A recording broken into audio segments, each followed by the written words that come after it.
이동찬 씨라는 분이 있습니다. 이분이 노래를 잘 부르시는 분인데 사실은 그 노래보다도 그분은 가사가 굉장히 의미 있는 가사들을 많이 사용을 합니다. 뭐 만남이라든지 우리의 만남은 우연이 아니다. 그런 것들은 좀 성경적인 이야기입니다. 뿐만 아니라 바램 우리는 내려가는 것이 아니고 조금씩 익어가는 겁니다. 그 가사 내용이 얼마나 좋은지 몰라요. 물론 노래도 잘합니다. 노래도 잘하지만은 그 가사에 굉장한 그 은혜를 받게 되는데 그야말로 늙어가는 것이 아니고 익어가는 것이다. 그런데 어떤 분은 진짜 늙어가는 분이 있고 어떤 분은 익어가는 분도 있더라. 성경이 말씀하는 것은 뭐예요? 우리 겉사람은 후패하나 속사람은 날로 날로 새롭도다. 이 가사를 성경적으로 바꾸면 그렇게 되는 거죠. 그래서 저와 여러분은 그냥 늙어가는 것이 아니고 익어가는 것이 큰 축복인 줄로 믿으시기 바랍니다.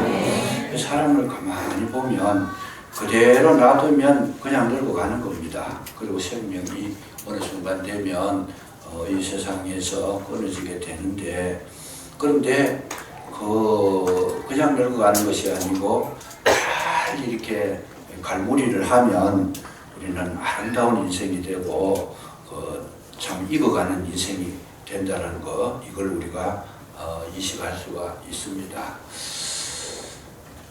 보통 보면 가만히 놔두면 대부분이 다 썩습니다. 만약에 우유 같은 거 그런 거 예를 들면 아무리 뭐 요새 냉장고 시설이 잘 돼도 뭐 한 달, 두 달 그냥 놔둬버리면 썩어지잖아요.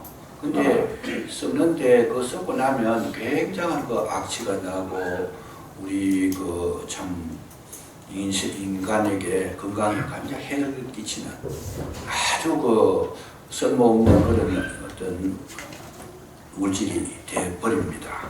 근데 그 우유에다가 대고 예를 들면 그 유산균을 넣든지 우연산을 넣든지 그러면 그게 뭐가 돼요?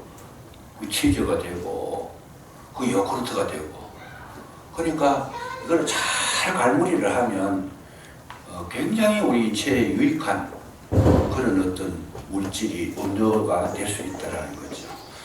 그래서 그냥 놔두면 다 썩어요. 다 썩는데 그걸 어떻게 갈무리 하느냐에 따라 가지고 굉장히 유익하게 될 수 있다는 거. 그래서 한국 음식 가운데 세계적인 것들 중에 참 많은 것이 있지만 그 가운데 예를 들면 된장이라든지 고추장이라든지 이런 것들은 전부 발효식품입니다. 콩으로 만드는데 그 그대로 놔두면은 그 썩어버리잖아요. 그런데 거기다가 효소 발효를 시켜버리면 굉장히 좋은 음식이 돼서 세계적인 그런 어떤 참 식품이 돼서 많은 분들이 선호를 하고 있더라 하는 거. 그래서 이제 지금은 세계 사람들이 한국의 뭐 고추장이라든지 이런 거를 굉장히 좋아합니다. 그러니까 좋아하는 식품들은 대부분이 다 발효된 겁니다. 유럽 지역이나 뭐 미국 쪽에서도 와인을 많이 드시는데 와인 그것도 좋은 이유가 뭐냐? 발효를 시킨 거죠. 포도도 그냥 놔두면 썩어버리잖아요. 잘 발효를 시켜가지고 세월이 지나가니까 그거는 세월이 100년 지나가고 200년 지나가면 갈수록 좋아지는 거죠. 그래서 우리 인생도 똑같은 것이고 또 우리 하나님께서도 뭘 원하시느냐? 갈수록 저와 여러분이 그야말로 늙어가는 것이 아니고 익어지기를 원하고 계시는 줄로 믿으시기 바랍니다.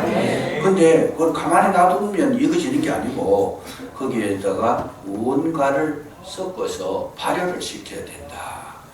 그래서 하나님께서 우리에게 이런 일들을 감당할 수 있도록 일꾼을 세워주셨는데 에베소서 4장 11절에 보면 그가 어떤 이들은 사도로 세우고 선지자로 세우고 복음 전하는 자로 세우고 목사와 교사로 세웠다. 그래서 참 아름답게 사역하고 교회가 참 풍성한 열매를 맺도록 주님께서 그렇게 일꾼을 세워주셨다. 좋은 일꾼들을 세워주셨다.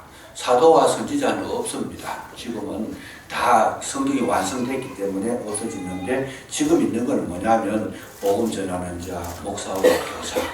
우리 교사들은 뭘 해야 되느냐? 어린 아이들에게 그 심령이 하나님의 말씀으로 잘 이렇게 갈무리를 해서 이 아이들이 정말 그리스도 예수의 좋은 일꾼이 되게 만드는 거, 그걸 누가 하느냐? 그게 바로 목사와 교사, 이 하나님 앞에 세워진 주의 종들이 그 일을 감당하게 되는 것이다 하는 거, 이게 참 중요한 것입니다.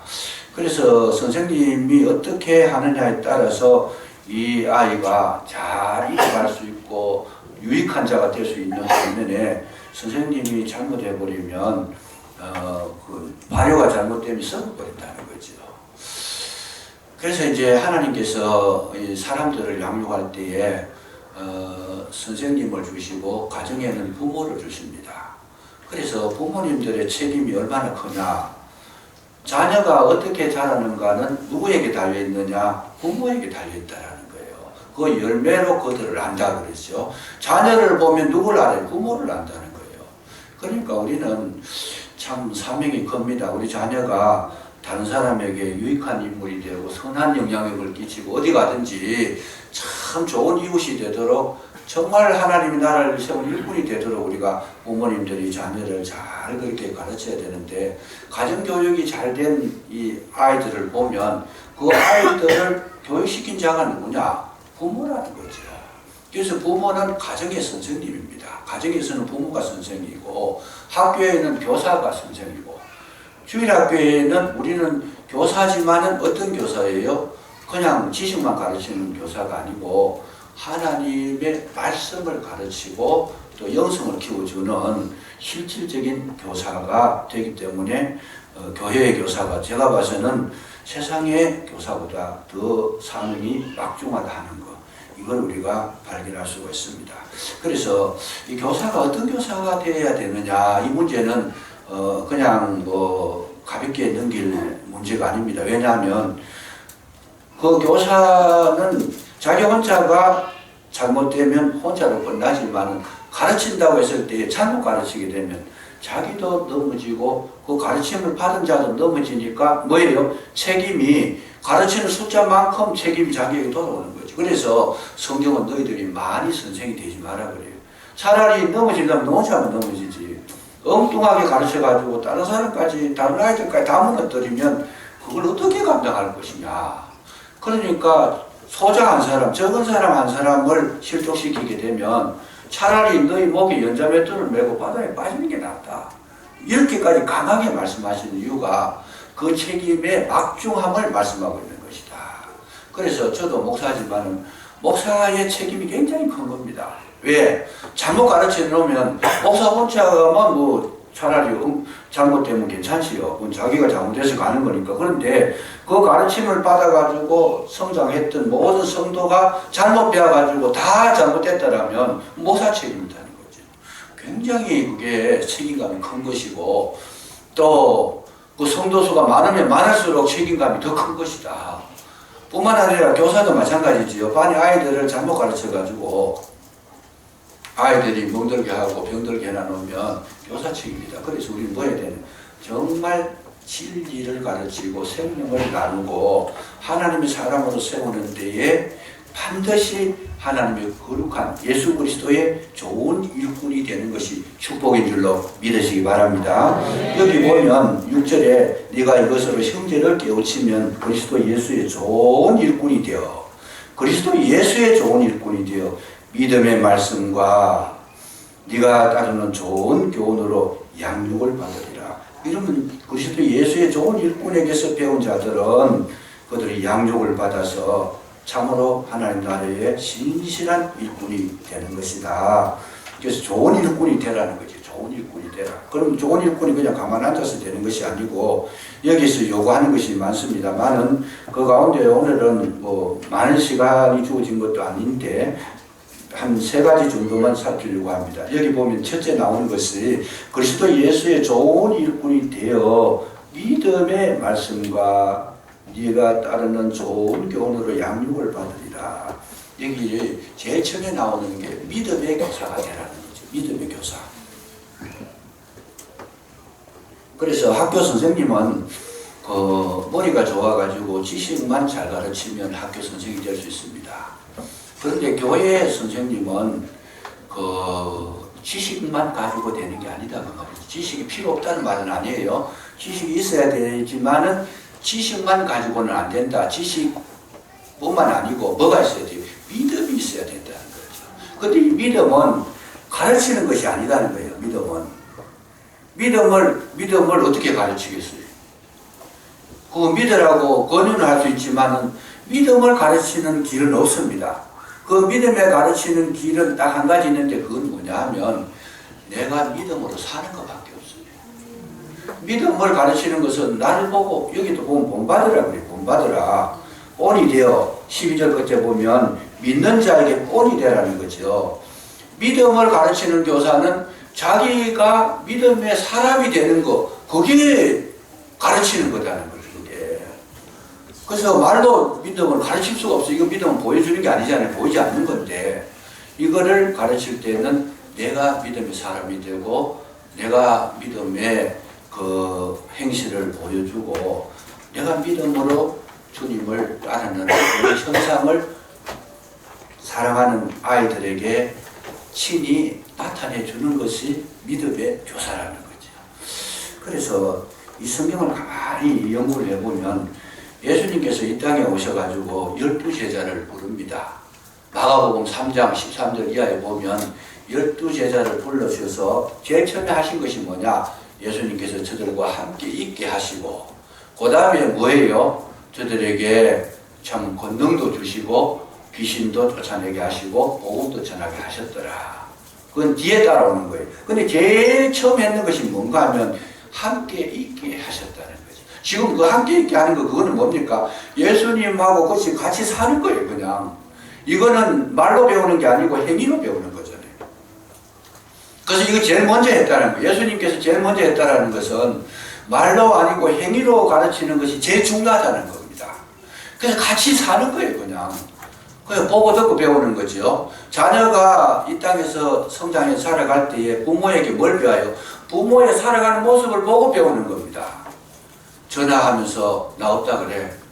이런 거 다 배우는 거예요. 이 아이가 커가지고 그대로 따라해버리잖아요.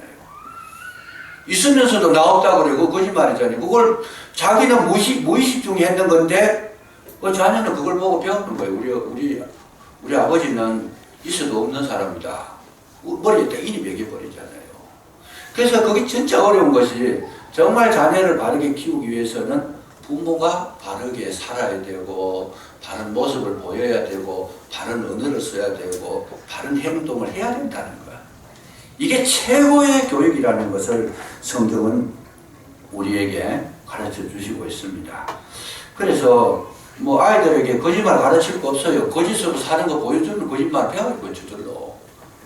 그러니까 이게 참 굉장히 중요한 건데 여러분 생선을 만지는 분들 부둣가에나 생선 가게를 경영하는 분들은 비린내가 자동적으로 몸에 배게 돼 있어요. 왜? 생선 자꾸 만지니까 자동적으로 몸에 배 있다는 거죠. 그 술을 만드는 술도가라 그래. 옛날 말로 술도가라 그러고 양조장이라고 그러는데 이런 사람은 자동적으로 알코올 냄새가 몸에 배게 나가면 다른 사람이 보면 저 사람 직업이 뭔지 벌써 알 수가 있는 거죠. 몸에 배는 거다. 같이 있으면 그것이 젖어드는 거다. 젖어드는 거다. 그래서 우리의 교육 가운데 최고의 교육이 뭐냐? 젖어들게 하는 거다는 거죠. 저절로 배워지고 알아지고 깨달아지고 섭성화되는 거. 그건 같이 사는 것밖에 없어요. 그러니까 가정에서 생활하는 거는 제일 많은 시간을 어디에 보냅니까? 가정에서 같이 보내는데 먹고 자고 마시고 하여튼 잠자고 이런 모든 것이 다 가정에서 이루어지는 것인데 부모가 같은 많은 시간을 가지면서 가르치는 시간이 그 시간이 제일 많다. 부모가 제일 큰 그 책임이 있다. 선생님들도 마찬가지입니다. 학교에 오면 학생들이 누구와 같이 있어요? 선생님하고 같이 있는 거니까. 항상 내 모습에 참 아름다운 것이 자녀들에게 그렇게 스며들도록 하는 것이 정말 좋은 교사다. 생명 있는 교사다. 복된 교사다 하는 거. 이거를 가르쳐주고 있습니다. 선생님은 같이 살아야 되는 믿음을 세워주는 그런 선생님이 되어야 된다 하는 거. 이거를 우리는 기억해 두실 필요가 있습니다. 두 번째는 뭐냐 하면 여기에 보면 모든 것이 있대 그 믿음이 사랑과 믿음과 정절에 있는 자의 본이 되라 그랬는데 12절에 보니까 두 번째 교사의 최고의 참 복된 모습이 뭐냐 하면 사랑이 있는 교사다는 거죠. 사랑이 있는 교사. 어느 초등학교에 그 학교에 불이 나버렸어요. 불이 나가지고 막 소방서 자동차가 와서 막 불을 끄고 막 한바탕 소동이 벌어지고 났는데 반드시 불을 끄고 나면 소방서에서는 하는 일이 있습니다. 화재의 원인을 찾아냅니다. 불 끄고 나면 집에 가는 게 아니고 이게 왜 어떻게 불이 났느냐, 원인이 뭐냐, 전기 무전이냐, 아니면 발화를 시킨 거냐, 뭐 아니면 뭐 다른데 어떤 외부에서 또 불길이 날아 들어왔느냐, 이걸 조사를 반드시 하게 되어 있습니다. 그런데 이제 학교에서 불을 끄고 나서 딱 원인을 파악을 해보니까 교실이 있는데 교실 뒤에 게시판에서 불이 제일 처음 묻었다는 거예요.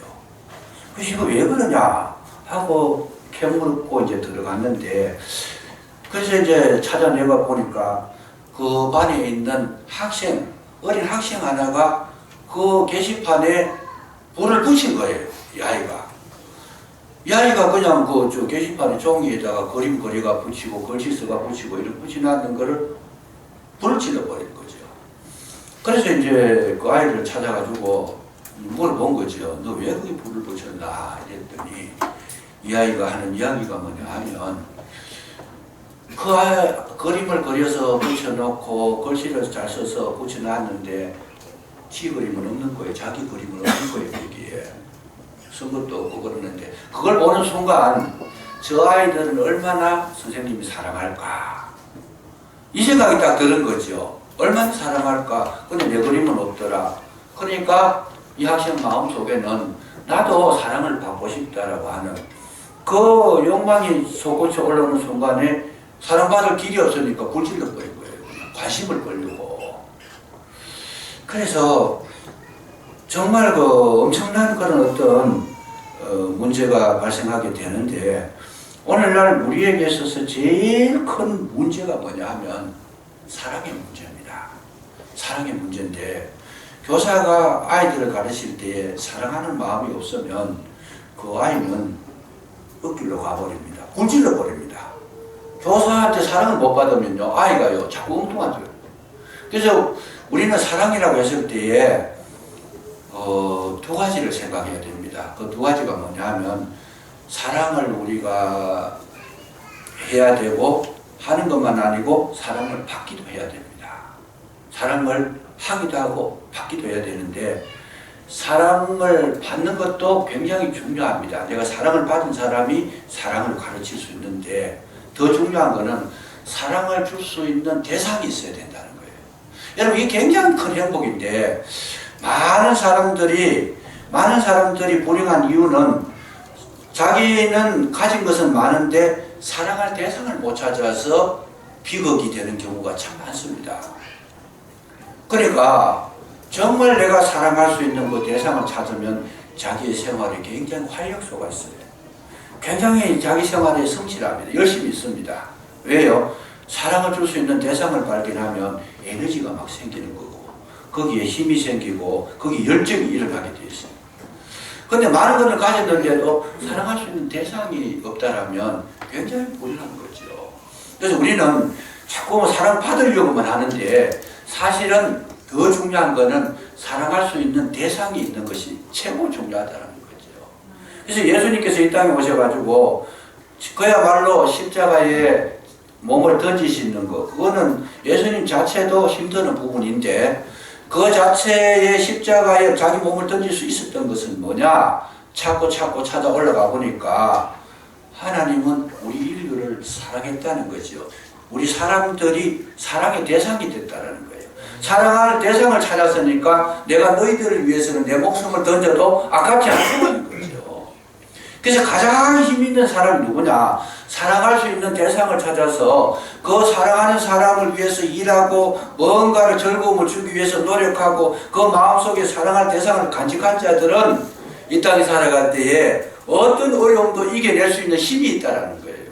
근데 힘이 없고 아무 일도 못하는 분들의 특징은 뭐냐면 그런 사랑을 쏟아부어 넣을 수 있는 대상을 못 찾았다는 거예요. 근데 대상은 많은데 내가 못 찾은 거예요. 그리고 내가 가르치는 아이들을 주님께서 내게 붙여주신 사랑의 대상이라고 보고 한 명 한 명 사랑으로 대하면 에너지를 하나님께서 우리에게 주시고 활력을 주시고 성령의 능력을 주실 줄로 믿으시기 바랍니다.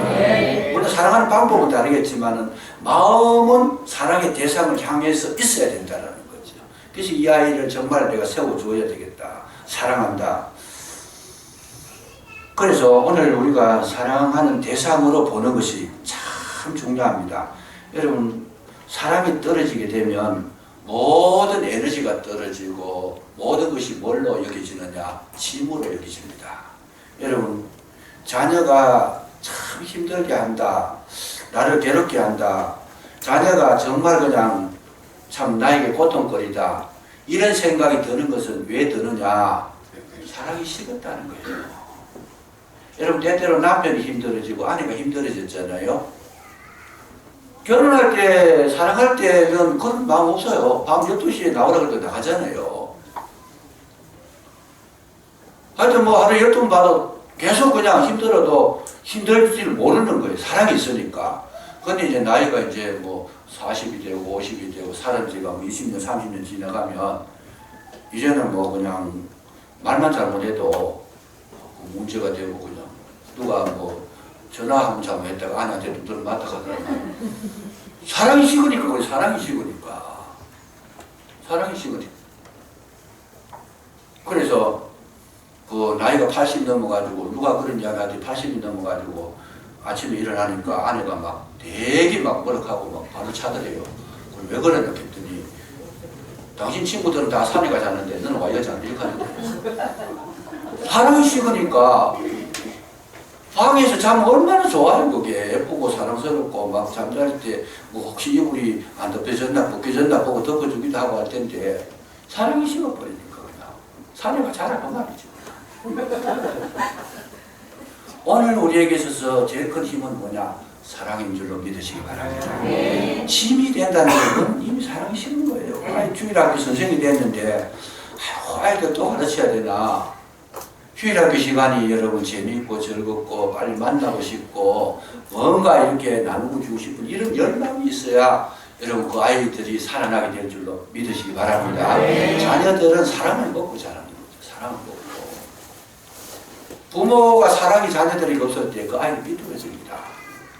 그래서 여행이 뭐 하나님의 은혜로 참 직접적인 하나님의 은혜가 임해가지고 잘 성장할 수도 있기는 합니다만은 그런데 대부분이 첫째 영향력은 주변에 나보다 어른들의 그 사랑 속에서 아이들이 성장하고 있다는 거. 이거 잊지 말아야 됩니다. 그러니까 항상 여러분 뜨겁게 사랑할 수 있도록 교회를 사랑하는 사람은 봉사하는 게 힘들지 않아요. 교회 봉사하는 게 힘든다. 그건 사랑이 식어서 그런 거예요. 교회 와서 봉사하는 게 얼마나 기도가 힘들어졌다. 하나님을 사랑하는 것이 없어졌다는 거죠. 예수님이 나에게 힘이 되어버리면 어떻게 해요? 예수님이 나의 힘이 되어야 되죠.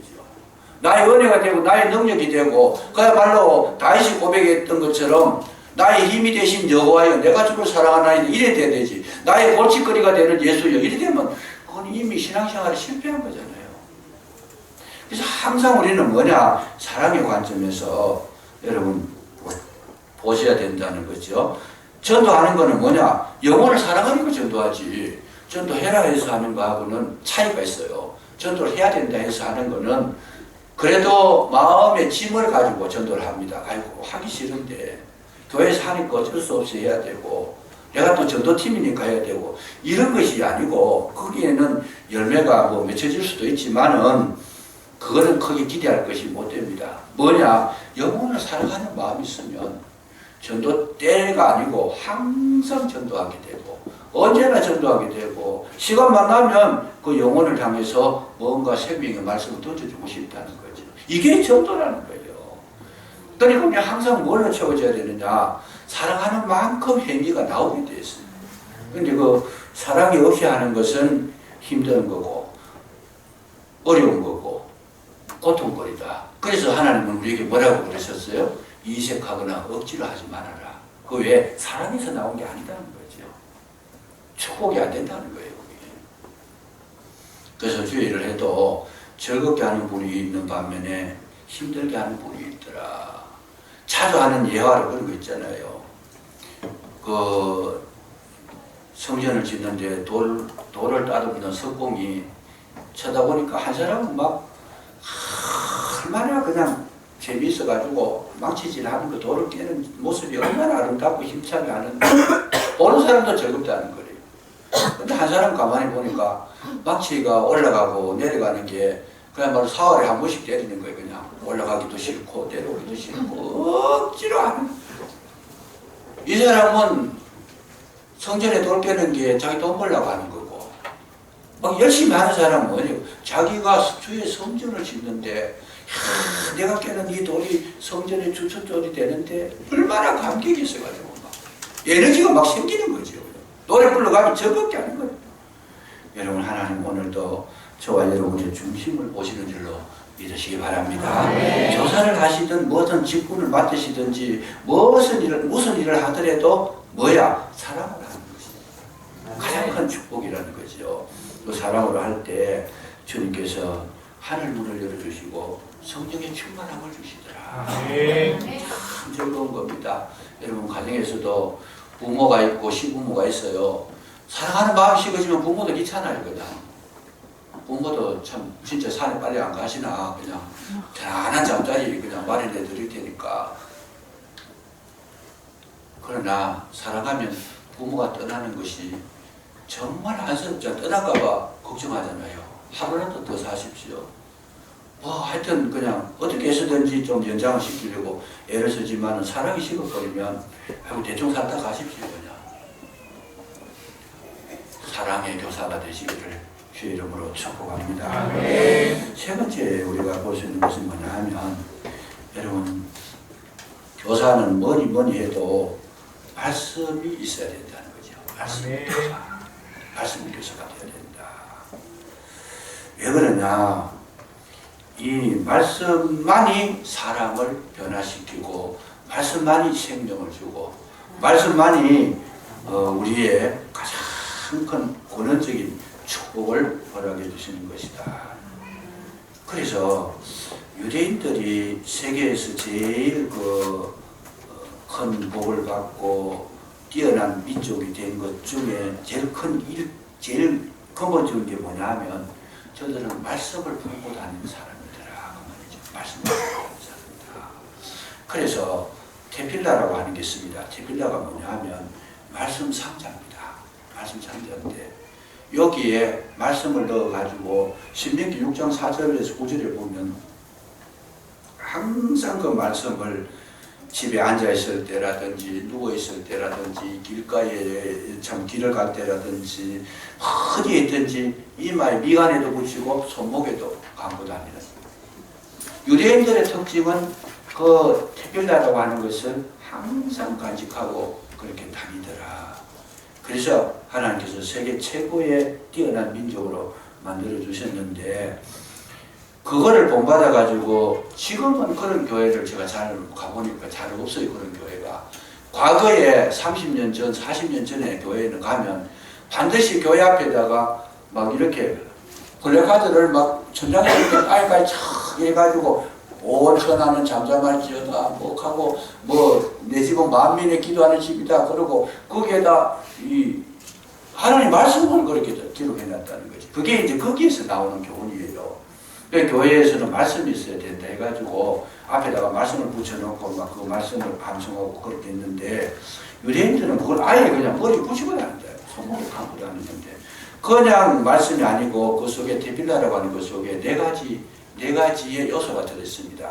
제일 처음에는 뭐냐면 구원에 대한 말씀을 기록하고 그 두 번째는 헌신의 말씀을 기록하고 세 번째는 뭐냐면 신앙의 개성에 대해서 신앙을 전달하는 개성에 대해서 말씀을 기록하고, 네 번째는 뭐냐 하면 축복에 대한 말씀을 기록해가지고 이 네 가지 말씀을 항상 익히고 있다는 거죠.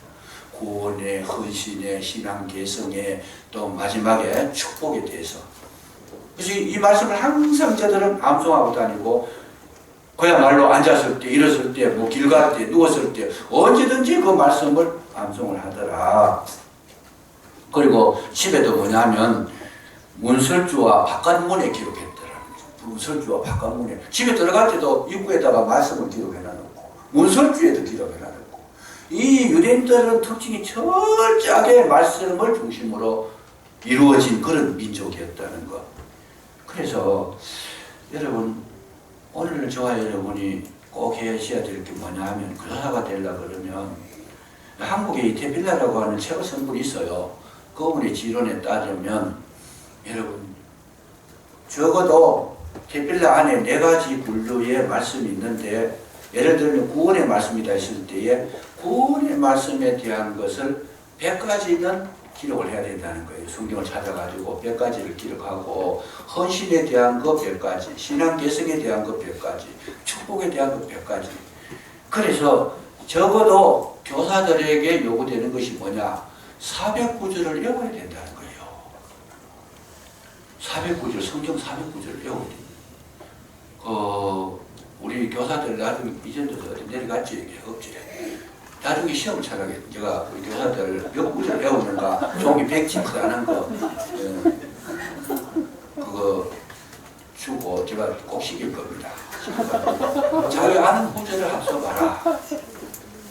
써보면 여러분 400가지를 쓰려고 그러면 종이 한 10장은 필요할 거예요. 그 종이는 제가 얼마든지 내가 제공할 테니까 사면 되잖아요. 사는데 400구절을 다 쓰는 사람이 있으면 제가 특별상을 드리겠습니다. 특별상을 드립니다. 그래서 급수를 나눕니다. 400구절 배우는 사람 A급 교사, 300구절 배우는 사람은 B급 교사, 그래서 200구절에서 100구절 배우는 사람은 C급 교사. 그럼 100구절도 못 외우는 분은 뭐예요? 100구절도 못 외우는 분은 뭐예요? 낙제라는 거예요. 낙제. 너도 자격이 없다는 거예요. 100구절 외우는 분 있어요. 우리 선생님만 손 들어보세요. 100구절. 100구절은 뭐 아무나 하는 거지, 그죠? 그럼 200구절. 200구절도 시원찮아요. 그럼 300. 그럼 한 천점석이 올라가 보네. 중요합니다. 그것도 그냥 하는, 암송을 하는 거지. 암송에 굉장히 힘이 있어요, 암송이. 여러분, 어려움을 당했을 때, 문제가 생겼을 때 기도하면 하나님 뭘로 응답하시느냐? 말씀으로 응답합니다. 성경을 많이 알면 그 응답이 빨라요. 빨리 깨달아져요. 하나님 음성이 빨리 구별이 돼요. 성경을 많이 모르면 굉장히 황당해요. 그냥 뭔 소리인지 하나님께서 그냥 와서 읽어주는 거 아닙니다. 영감을 우리에게 주시고 보게 하시는데, 성경을 알아야 뭔가를 그냥. 그래도 뭔가 빛이 있어야 글자가 보일 거 아니에요. 성경도 모르는데 뭘 어떻게 할 방법이 없어요, 그냥. 그래서 여러분들 반드시 교사가 되시면 그래도 100구절 이상은 외워야 된다. 아멘. 아멘. 열심히 해보세요. 교회에 가가지고 예배 드릴 때 그때 뭐 죽어보고 성경 읽고 끝이다. 집에 가면 열어보지도 않고, 그럼 교사라서 어려워요. 그래 하려고 하면. 뭐 가르치겠어요, 그냥. 가르치는데도 그냥 책 보고 읽어주고 그냥. 자기도 모르는 이야기 막 해버리고. 아이들이 잘하겠어요. 그게 안 잘한다는 거죠. 안 잘하는 게 아니고 못 잘하는 거예요. 외워야 된다. 암송을 해야 된다. 자신이 서울에 과거에 신대원에 시험을 치는데 시험 문제가 어떻게 나는가 하면 성경 이거 한 권을 이제 보는 게 아니고 덮어놓고 자기 마음대로 내는 거예요. 문제가 그래요. 예를 들면 욥기 4장 6절을 써라. 느헤미야 5장 7절을 써라. 이런 식으로 나오는. 또 반대로 그렇게 써놔놓고 이게 성경 어디에서 나오는 거냐. 제일 쉬운 예로 요한 나의 목자시니, 그러면 이게 어디에 나오는 거야? 성경 시편 뭐 어디 몇 절이다. 그거요, 황당하죠. 황당하잖아요. 그러니까 그런 시험을 치는데 저는 은혜로 됐어요. 왜 은혜로 됐는가 하면 하나님께서 기회를 주셔가지고 제가 그때 하루 전에 가서 평소에 했지만 하루 전에 가서 시간이 막 지루하고 힘들어서 그렇게 어려운 시간 전날 가가지고 그 밤을 잡니다. 거기서 이제 공부를 자는데 독서실에 가서 공부를 하는데 아무 생각도 안 나고 그 성경을 읽긴 읽어야 되는데 뭘 읽어야 될까 힘들고 어려우니까 시편만 읽은 거예요. 시편만 열심히 읽고 외웠더니 아니 문제를 또 받아보니까 시편에서 그냥 절반 이상 나와버렸어요. 그게 은혜예요. 딴 데 나왔으면 제가 못 쓸 텐데 그래가지고 막 쓰는데 저만 아는 글자를 막 많이 써서 잊어버리기 전에 그 써놔놓고는 지우개를 쥐어가면서 정서를 한 거죠. 정서를 했는데 점수가 엄청 많이 나왔어요. 근데 뭐 예를 들어가지고 뭐 에스겔이나 뭐 하박국이나 이런 데서 나왔으면 못 쓸 거 없잖아요. 시편은 하도 그날 전날 많이 읽어놓으니까 아주 기억이 남아가지고 거의 뭐 다 썼어요. 그거를 쓰고 나니까 참 얼마나 감사한지 오늘 적어도 교사가 되고 목사가 되고 하려면 합격을 해야 된다. 근데 저는 지금은 많이 잊어버렸어요. 기억이 안 나고 어떨 때는 제 전화번호도 몰라가지고 한 번은 집에 가는데 집에 비밀번호 누르잖아요. 이거 3번을 눌러도 문이 안 열리고 엉뚱한 소리 나고 있어요. 그냥 딴 소리 삐리리거릴 거고. 그러니까 할 수 없어가지고 집사람한테 전화를 하니까 저 사람도 안 받아요. 또 어찌 됐는지. 그래가지고 고민하다가 생각을 해보니까 제가 글자 한 장 틀렸어요. 나는 맞다고 3번이나 똑같이 눌렀는데 틀린 거예요. 기억력이 나이가 들면요 일이 돼버려요. 그래 이제 뭐 일이 된 건 하나님도 이해하시니까 괜찮은데 여러분 젊으셨을 때 머리 좋을 때에 암송을 많이 해놓으면 그 말씀을 정확하게 읽지는 못해도 그 말씀의 의미는 살아있습니다. 가슴에 살아있어요. 그래서 암송 못 하더라도 그 심령은 살아있다는 거죠. 그래서 언제 외워야 되느냐? 그러면 적어도 30대도 이후 되면 늦어요. 그냥 30대 이전에 그냥 적어도 한 400구절 정도 외우고 그때 그 40대부터는 잊어버리기 시작합니다. 400이 300되고 200되고 이러는데 여러분 30세가 되기 전에 우리 교사 선생님 계시죠? 최솔 선생 400개 해야 돼. 400개 할 수 있죠? 400개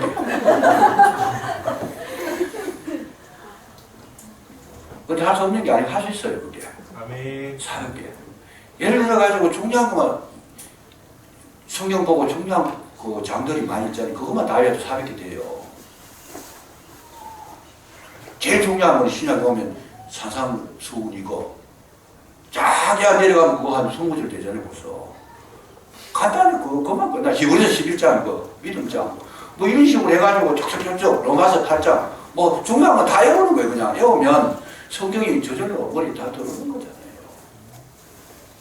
그거 다 외우면 400절 그만 끝나요. 그냥.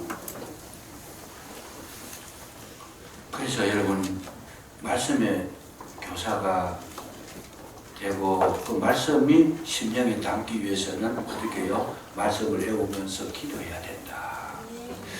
그 사도행전 6장에 보면 예루살렘 교회에 큰 문제가 생깁니다. 어떤 문제가 생기는가 하면 교인들의 구성원이 헬라파 과부들이 있고 또 히브리파 과부들이 있어요. 히브리파는 원래 유대인들의 과부들이고 그때 전쟁이 많고 이래가지고 남편들이 다 전쟁에 나가 죽고 아내들만 남아가지고 있는데 유대인의 과부들이 있고 헬라파는 그 이방입니다. 헬라죠. 그게 다른 나라의 그 과부들이 예수를 믿고 교회 속에서 생활하는데 같은 학교에 있어도 신분이 달라요. 그런데 이제 교회에서 하니까 가만히 보니까 그 과부들은 과거에는 지금은요 혼자 되면 더 잘 살아요. 뭐 나가서 직장 일할 게 많잖아요. 그 나이가 들어도 여자분들은 대우를 받아요. 자녀들에게 가면 그래도 아이라도 봐주고 뭐 자기 밥 얻어 먹을 건 해요 그냥. 근데 할아버지는 늙으면요 어디 갈 데 없어. 오면 뭐 귀찮아하고 맨날 냄새나 나고 그냥 빨리 끓이면 내놓고 저는 남자라 가지고 지금 미리 제가 예방을 딱 합니다. 내 몸은 내가 씻고 내 빨래는 내가 하고 지금은 아직 안 해요. 근데 집사람이 있어가지고 거짓말 못 하겠고 그 지금 이제 훈련을 받아요. 제가 그 설거지하는 것도 좀 훈련을 받아놓고 밥하는 거는 잘하고 있어요. 원래 제가 밥은요 물 높이가 제일 중요하거든요. 그 물 높이 0.1mm만 틀려도 밥이 빈밥이 되고 서른밥이 돼요. 근데 정확하게 맞춰야 돼요. 그 제가 했는 밥을 드시면 전부 다 맛있다 그래요. 그냥 그 노후를 생각해 하는 거지. 괜히 남한테 가가지고 뭐 그런 것도 뭐 하면 나가라 하면 갈 데도 없는데 해놔야 되잖아요. 정말 해야 돼요. 저 뭔 이야기? 그 헬라파 가부들, 히브리파 가부들은 그 당시에는 어려웠어요. 지금은 가부들 되면 그래서 자기 살 길을 하는데 그 당시에는 가부가 되면 여자분들은 사람 대접을 못 받았습니다. 그래가지고 어디가 일할 때도 없고 뭐 아르바이트 할 때도 없고 써주지도 않아. 그 시대는 할 때도 없어요. 그래 굉장히 어려우니까 교회에서 막 구제를 해주는 거죠. 그래서 식량을 나누어주고 구제를 하는데 가만히 보니까 교회에서 하는 일이 막 그 헬라파 그 가부들이 보니까 불평이 생긴 거예요. 유대인들은 자기들 그거라고 동족이라고 말 주고 우리 쫓겨준다. 그래서 자기들끼리 막 싸움 일어나고 교회가 문제가 심각하게 됐어요. 심각하게 됐을 때 그 소리가 이제 사도들의 귀에 들어가니까 사도들이 뭐 하는가 하면 이렇게 이야기합니다. 사도들이 이 구제하고 이렇게 돕는 일을 하는 일꾼들을 세워라. 7 집사를 세우잖아요. 그래가지고 7 집사를 세우고 일꾼들을 세우라. 그러면서 그 뒤에 따라 나오는 말씀이 뭐냐면 우리는 말씀과 기도에 전무하리라. 아무리 구제가 중요하고 아무리 뭐 이래 해야 할 일이 많아도 사도들이 해야 될 일은 말씀과 기도 외에는 없다라는 거예요. 이거는 빼앗기지 않겠다는 거죠. 이 시간을 줄여서 우리가 구제하고 그런 할 수가 없다. 딱 잘라버립니다. 7 집사들이 그거 다 맡아서 하고 우리는 말씀과 기도에 전념하리라. 그만큼 무슨 이야기예요? 그 시대에서도 말씀이 제일 중요했다라는 거죠. 교회에서 말씀이 제일 중요한 것이고 그 시대뿐만 아니고 모든 시대 속에 현대 오늘에 이르기까지도 교회에 중요한 것은 뭐냐? 말씀과 기도가 최고였다는 거죠. 말씀을 익히려고 그러면 기도하지 않고는 안 되는 거예요. 따라가는 거예요. 따라가는 건데 선생님에게 제일 중요한 것은 뭐냐? 말씀을 익혀야 된다는 거죠. 그래서 열심히 읽어가지고 뭐 지금이 1월달이잖아요. 그 2월 말쯤 되면 아마 비밀리에 갑자기 종이를 하나 주고들랑 묻지도 말고 써요. 그냥 애 안 낳고 써라가는가 보다 해가지고 이런 400구절 다 외우시고 훌륭한 교사가 되시고 말씀의 교사가 되셔서 아름다운 열매 풍성하게 맺으시기를 주의 이름으로 축복합니다. 기도하겠습니다. 감사합니다. 우리를 중성되이 여겨주셔서 귀한 교사의 직분을 맡겨주셨사오니 믿음의 교사가 되게 하시고 사랑의 교사가 되게 하시고 말씀의 교사가 되게 해주셔서 풍성한 열매 맺게 해주시기를 간절히 기도하고 원합니다.